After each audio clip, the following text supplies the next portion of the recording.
বিসমিল্লাহির রহমানির রহিম। আমরা আজকে মোটামুটি বেশ কয়টা বাস টার্মিনাল ভিজিট করলাম।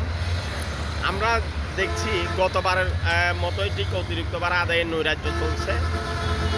তবে এইবার একটা মজার বিষয় হলো, গতবার সরকারের পক্ষ থেকে বলা হয়েছিল যে কোনো কোনো রোডে 10-20 টাকা ভাড়া কম নিচ্ছে। আসলে এটা রহস্য কি? রহস্যটা হলো যে যেটা ওই যে এই প্রথমবারের মতো আমরা সরকারকে বাধ্য করেছি 51 আসন এবং 40 আসনে ভাড়া আলাদা আলাদা করে দেওয়ার জন্য।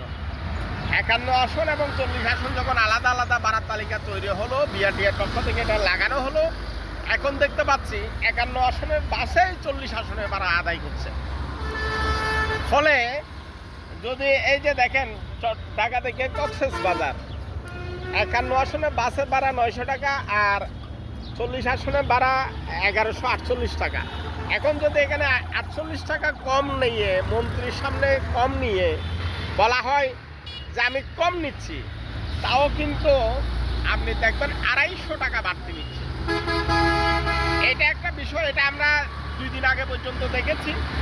কিন্তু এখন থেকে যেটা দেখতে পাচ্ছি সেটা হলো যে এই অর্থাৎ 40 আসনে বাসেও আপনার এই যে 51 আসনে বাসের চেয়ে 51 আসনে বাসেও 40 আসনের চেয়ে ডাবল ভাড়া নিচ্ছে।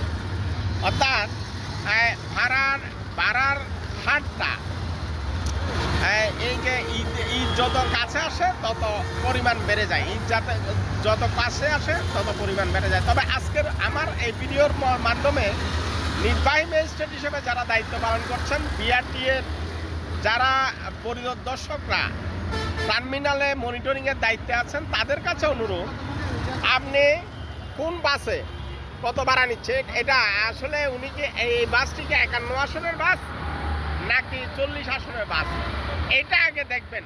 কত ভাড়া নিচ্ছে এটা জিজ্ঞেস করার সাথে সাথে দেখবেন এটা 51 আসনের বাস নাকি 45 আসন 65 আসনের বাস, এটা আগে দেখবেন। তারপরেই আপনি প্রসিকিউশন কাটবেন। ধন্যবাদ সবাইকে।